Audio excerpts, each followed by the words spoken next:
Hello दोस्तों, कैसे हो आप सभी का स्वागत है हमारे यूट्यूब चैनल जीके स्टडी में। तो हमने पिछले वीडियो में हमने सेकंड चैप्टर की बात की थी, पुष्प पादपों में लैंगिक जनन के बारे में। उसमें हमने एक पार्ट पढ़ लिया था और आज हम सेकंड पार्ट की बात करेंगे। उसमें हमने क्या क्या पढ़ा था। निषेचन, सबसे पहले हमने पुष्प आरेख पढ़ा था। उसके बाद निषेचन पूर्व घटना, निषेचन पूर्व घटनाओं में पुंकेसर पढ़ लिया था। उसके बाद पराकोश की संरचना पढ़ ली थी और उसके बाद लघु बीजाणुधानी पढ़ लिया था। लघु बीजाणुधानी की 4 विधियां थी वो पढ़ ली थी। बाह्य त्वचा, एंथीसियम, मध्य पेरिटम। उसके बाद में हमने लघु बीजाणु पढ़ लिया था। लघु बीजाणु के बाद में हमने पराग उत्पाद पढ़ लिया था। पराग उत्पाद के बाद में हमने परागकणों की जीवन क्षमता पढ़ ली थी। उसके बाद में परागकीट, उसके बाद में पराग पुट्टी, उसके बाद में स्त्रीकेसर पढ़ लिया था। और स्त्रीकेसर के ये तीनों भाग पढ़ लिए थे। वर्तिका और अंडाशय, बीजांड की संरचनाएं पढ़ ली थी। बीजांड वृंत, नाभिक अध्यावरण, निभाग बीजांड और भ्रूणकोश और बीजांड की संरचना पढ़ ली थी। बीजाणु जनन, गुरु बीजाणु जनन पढ़ लिया था और भ्रूणकोश की संरचना पढ़ ली थी। उसके अंदर हमने अंड उपकरण, प्रतिवय, शांत कोशिका, केंद्रीय कोशिका पढ़ लिया था। ये हमने सारा पिछले वीडियो में पढ़ लिया था। आज हम आगे बात करेंगे युग्मक स्थानांतरण की। तो युग्मक स्थानांतरण क्या होता है? युग्मक स्थानांतरण होता है जेमेट ट्रांसफर। यह क्या होता है? यह प्रक्रिया परागकण द्वारा होती है। तो यह प्रक्रिया परागकण द्वारा होती है। तो परागकण क्या होता है? पोलिनेशन क्या होता है? परागकोश के स्फुटन के पश्चात परागकणों का स्त्रीकेसर के वर्तिकाग्र तक जाना परागकण कहलाता है। ठीक है। परागकण के स्रोतों के आधार पर परागण निम्न प्रकार के होते हैं। सबसे पहले आता है सवयुग्मन। सवयुग्मन क्या होता है? सवयुग्मन होता है जब पुष्प के परागकण उसी पुष्प के वर्तिकाग्र तक पहुंचता है तो यह सवयुग्मन कहलाता है। कि जब पुष्प के परागकण उसी पुष्प के वर्तिकाग्र तक पहुंचते हैं तो इसे सवयुग्मन कहते हैं। जैसे कि ये डायग्राम में यहाँ पर एक ये पुष्प है, ठीक है। यहाँ पर परागकण है। जब वे पुष्प के परागण उसी पुष्प के वर्तिकाग्र पर पहुंचते हैं ना, तब संयुग्मन होता है। अगला है सजात पुष्पी परागण। सजात पुष्पी परागण क्या होता है? जब पुष्प के परागण उसी पुष्प के अन्य पुष्प वर्तिकाग्र तक जाते हैं तो उसे सजात पुष्पी परागण कहते हैं। जैसे कि ये कोई पुष्प है, इसके परागकण उसी पादप, मतलब एक ही पादप है पूरा, इस पादप के अन्य पुष्प, जैसे कि यहाँ से आए और इस पुष्प पर जाते हैं, मतलब इस पुष्प पर पहुंचते हैं, तो उसे क्या कहते हैं? सजात पुष्पी परागण।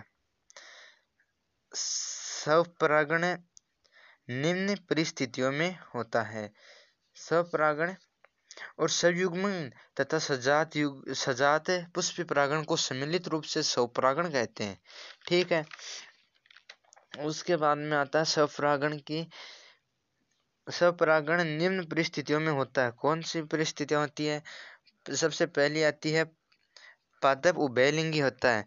पादप उभयलिंगी होता है तो अगर पादप उभयलिंगी होता है तो उनमें स्वपरागण होता है। ठीक है। और दूसरा पॉइंट आता है पादप के पुष्प में समकाल परिपक्व पाई जानी चाहिए। मतलब कि पादप का जो पुष्प होता है उसमें समकाल परिपक्व पाई जानी चाहिए। पुंकेसर व स्त्रीकेसर एक साथ परिपक्व होना चाहिए। ठीक है। उसके बाद नंबर 3 आता है कुछ पुष्प कभी अनावृत खुलते नहीं। मतलब अनावृत का मतलब क्या होता है? खुलते नहीं, अनावृत नहीं। ऐसे पुष्प को अनुन्मील्य पुष्प कहते हैं। ठीक है। जैसे कि इसका एग्जाम्पल हो गया वायोला, यानी सामान्य पानसी। ठीक है। और कवकोवा हो गया, कोमेलिना हो गया। उन उसके बाद में आ गया अनुनमिल्य पुष्पों में स्वपरागण होता है। ठीक है,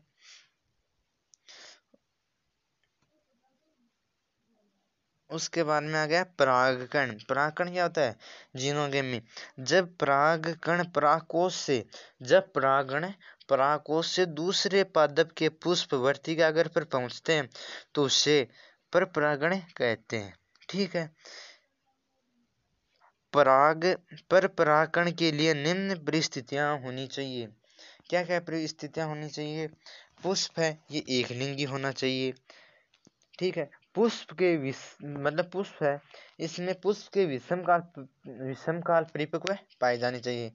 ठीक है, पुष्प में अगला है स्वबंध्यता, मतलब कि पुष्प में स्वबंध्यता पाई जानी चाहिए, अर्थात उसी पुष्प के परागकण वर्तिकाग्र तक अंकुरित नहीं हो सके।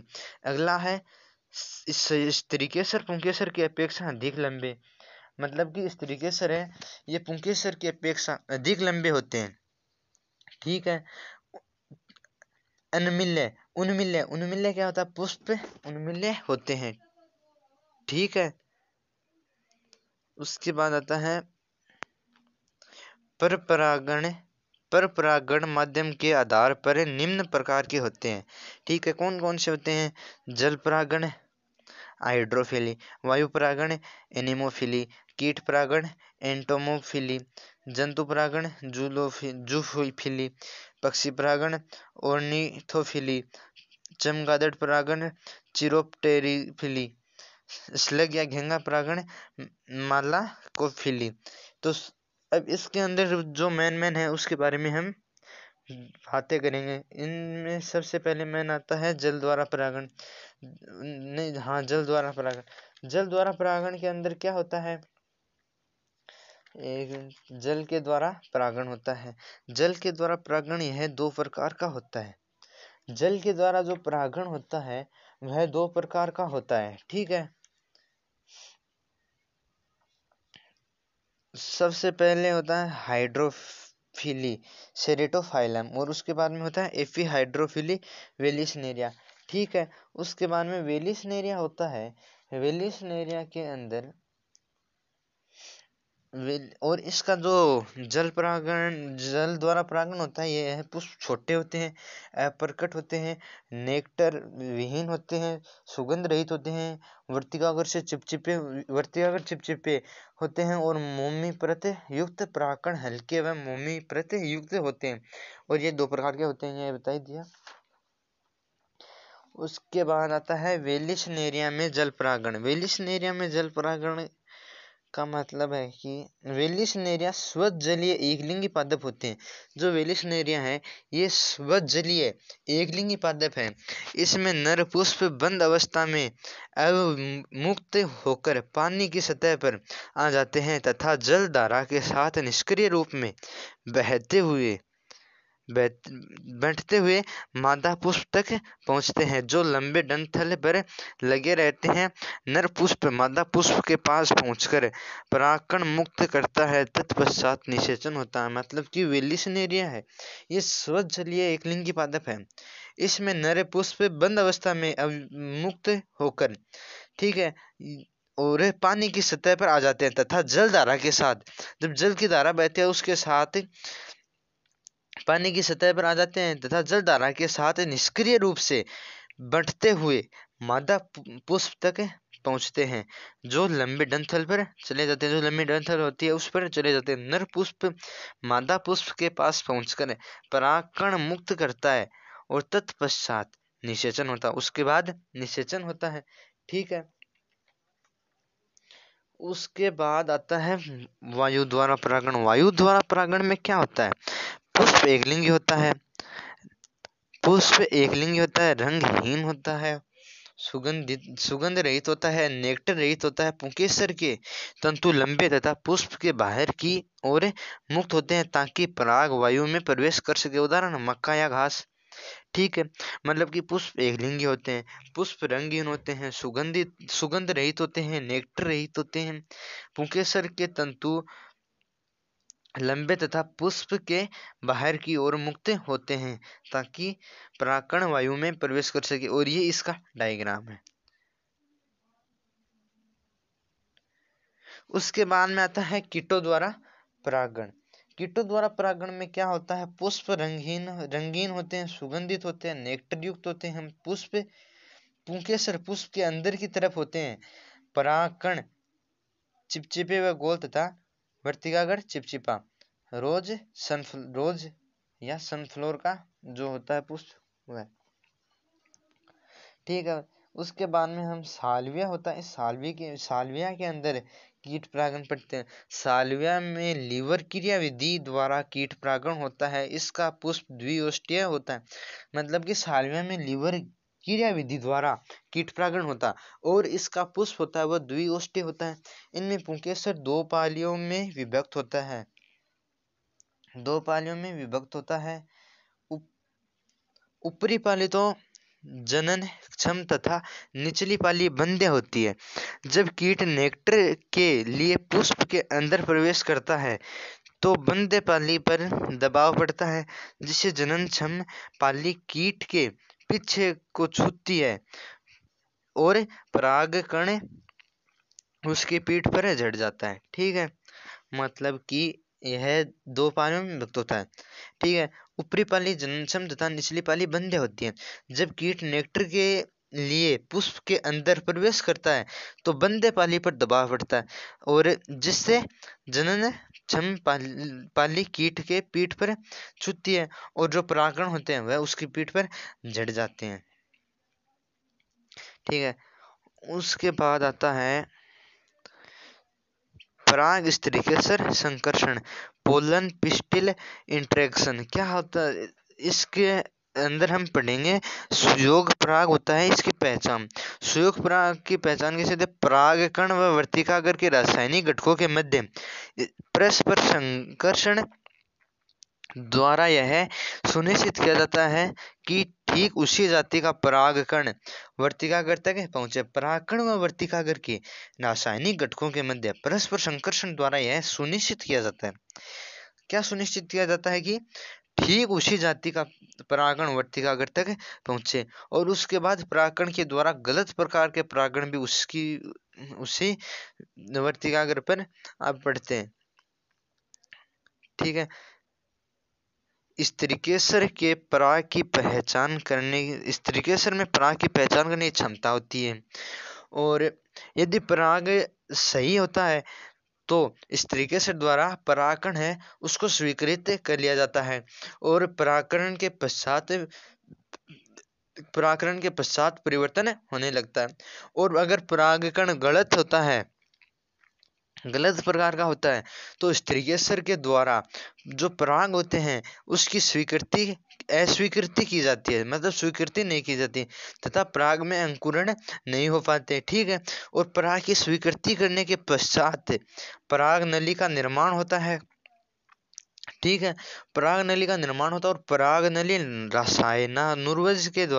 नुर्वन के द्वारा बीजांड की ओर जाती है। ठीक है। उसके बाद आती है परागकण का अंकुरण। कैसे होता है परागकण का अंकुरण? Germination of pollen. परागकण को जनन कोशिका में विभाजन के द्वारा दो नर युग्मकों द्वारा निर्माण होता है तथा जनन छिद्र में से होती हुई एक परागनली का निर्माण होता है। कि परागकण और जनन कोशिका में विभाजन के दो नर युग्मकों का निर्माण होता है तथा जनन छिद्र में से होती हुई एक परागनली का निर्माण होता है। ये रहा इसका डायग्राम।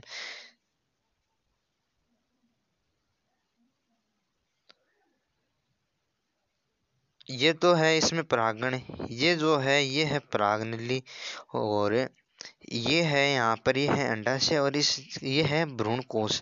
इसमें है ये तो जो है इसे दिख रहा है ये तो है बाह्य चोल और ये है परागनली और इसके अंदर है ये है कायिक फलन ये।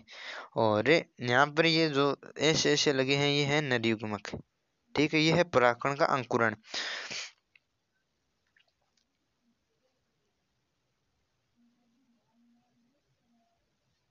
उसके बाद आता है परागनलिका का बीजांड में प्रवेश। कि परागनलिका में दो नर युग्मक होते हैं। परागनलिका में दो नर युग्मक होते हैं। यह अंडाशय में पहुंचने के पश्चात बीजांड में प्रवेश करती है। यह अंडाशय में पहुंचने के बाद बीजांड में प्रवेश करती है।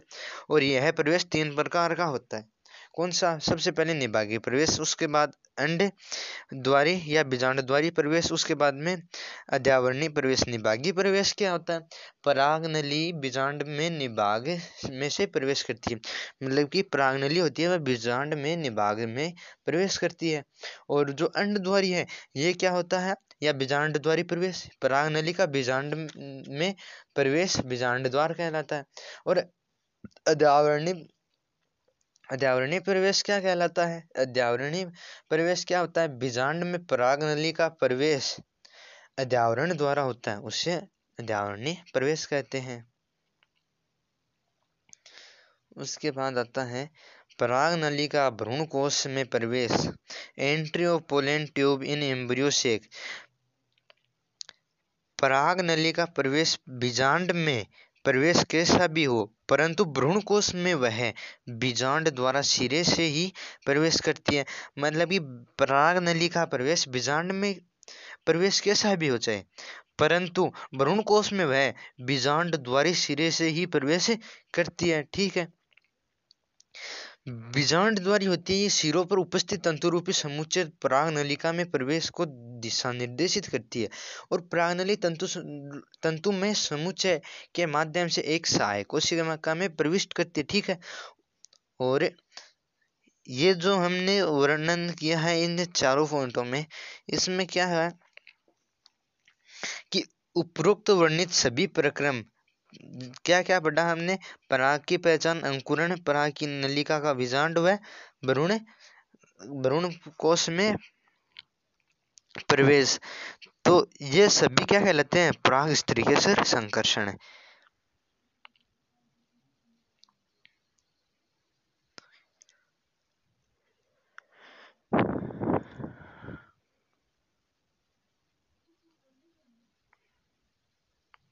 उसके बाद में आता है दोहरा निषेचन। दोहरा निषेचन क्या होता है? दोहरा निषेचन होता है, दोहरा निषेचन की परिभाषा हम आगे देखेंगे। डबल फर्टिलाइजेशन क्या होता है? कि पराग नलिका से नर युग्मक मुक्त होने के पश्चात एक नर युग्मक अंड कोशिका में संलयित होता है, इसे सत्य निषेचन कहते हैं। फलस्वरूप युग्मनज का निर्माण होता है। पराग नलिका से नर युग्मक मुक्त होने के पश्चात एक नर युग्मक अंड कोशिका में संलयित होता है, इसे सत्य निषेचन कहते हैं। और फलस्वरूप युग्मनज का निर्माण होता है। ठीक है। सत्य निषेचन नर युग्मक प्लस अंड कोशिका, तब क्या बनता है? इस युग्मनज। अगला है पराग नलिका में उपस्थित दूसरा युग्मक ध्रुवीय केंद्रक से संलयित होकर त्रिगुणित प्राथमिक भ्रूणपोष कोशिका का निर्माण करता है, इसे त्रिक संलयन कहते हैं। क्या होता है? पराग नलिका में उपस्थित दूसरा युग्मक ध्रुवीय केंद्रक से संलयित होकर त्रिगुणित प्राथमिक पोष कोशिका का निर्माण करता है, इसे त्रिक संलयन कहते हैं। त्रिक संलयन कैसे होता है? नर युग्मक प्लस ध्रुवीय केंद्रक, और ये दोनों मिलकर क्या बनाते हैं? प्राथमिक भ्रूण पोष कोशिका। और इस प्रकार के भ्रूण कोश में 2 बार विभाजन होता है, इसलिए इसे दोहरा निषेचन कहते हैं। ठीक है।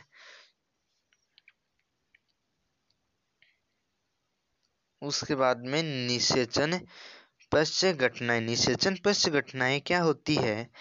निषेचन पश्च घटनाएं तथा संरचनाएं, उसमें हम सबसे पहला पढ़ेंगे भ्रूणपोष का विकास, डेवलपमेंट ऑफ एंडोस्पर्म। त्रिक संलयन से बनी प्राथमिक भ्रूणपोष कोशिका में बार बार विभाजन होने से भ्रूणपोष का निर्माण होता है, जो विकासशील भ्रूण को पोषण प्रदान करती है। त्रिक संलयन से जो बनी प्राथमिक भ्रूणपोष कोशिका है, उसमें बार बार विभाजन होने से भ्रूणपोष का निर्माण होता है, जो विकासशील भ्रूण को पोषण प्रदान करता है। ठीक है। पादपों में सामान्यतः 3 प्रकार के भ्रूणपोष पाए जाते हैं। ठीक है। सबसे पहला मुक्त केंद्र की भ्रूणपोष, केंद्रीय भ्रूणपोष, फ्री ई न्यूक्लियर एंडोस्पर्म। इस प्रकार के भ्रूणपोष में प्राथमिक भ्रूणपोष कोशिका के केंद्रक में विभाजित होता है, लेकिन कोशिका भित्ति का निर्माण नहीं होता, जिससे बहुकेंद्र की संरचना बनती है। ऐसा सामान्यतः पोलिप्टेलस द्विबीजपत्री पादपों में पाया जाता है। उदाहरण नारियल का तरल द्रव्य। ठीक है, द्रव्य क्या होता है कि इस प्रकार का जो भ्रूणपोष होता है उसमें प्राथमिक भ्रूणपोष कोशिका के केंद्रक में विभाजन होता है, लेकिन कोशिका भित्ति का निर्माण नहीं होता, जिससे बहुकेंद्र की संरचना बन जाती है। ऐसा सामान्यतः पोलिप्टेलस द्विबीजपत्री पादपों में पाया जाता है। ठीक है, जैसे इसका उदाहरण हो गया नारियल के तरल द्रव्य। ये रहा इसका डायग्राम है केंद्र के भ्रूणपोष का विकास।